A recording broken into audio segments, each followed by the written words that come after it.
Hi, welcome back to another video. My name is Daniel Rogers, and we're going to be in 1 John chapter 1 and verse 4 today, looking at roughly verses 4 through 6. This is video number 16 in our series on Lent.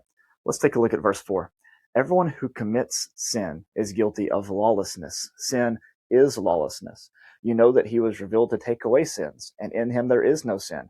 No one who abides in him sins, and no one who sins has either seen him or know him. This is an interesting idea of sin and lawlessness, and sometimes we get into this debate about what particular sins does John have in mind. Well, keep in mind from our last chapter, and we're going to continue to see this in 1 John chapter 3, that John really has two big ideas in mind: faith in Christ and loving one's neighbor, loving one's brother.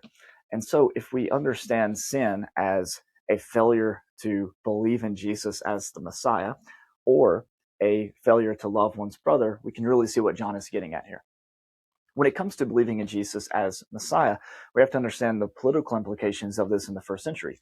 To accept Jesus as Lord is to reject others as Lord.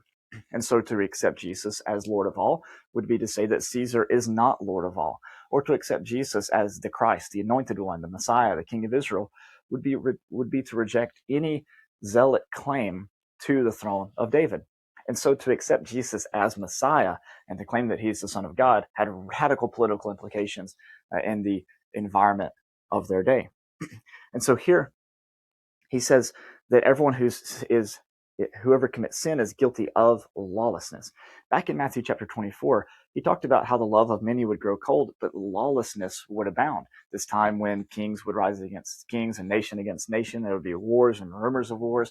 He warns them, if anybody says, Christ is here, don't go to them, or Christ is out in the wilderness, don't go to them. And we know from Acts chapter 5, in Gamaliel's account of the revolutionary activity, the messianic revolutionary activity within his day, why these sorts of rumors were so prevalent. And so he warns them against lawlessness. He's warning them against this kind of sin. And he says that anybody who walks in this path doesn't actually know God. Yes, they may claim that God supports their particular version of warfare, or God supports their particular version of what the kingdom looks like, but that's not true. Unless they believe in Jesus, and unless they believe in Jesus as the Messiah, as the Anointed One, and they walk in love, then they're not actually speaking on behalf of God, despite their apparent military strength. Okay, let's continue on in the next passage tomorrow.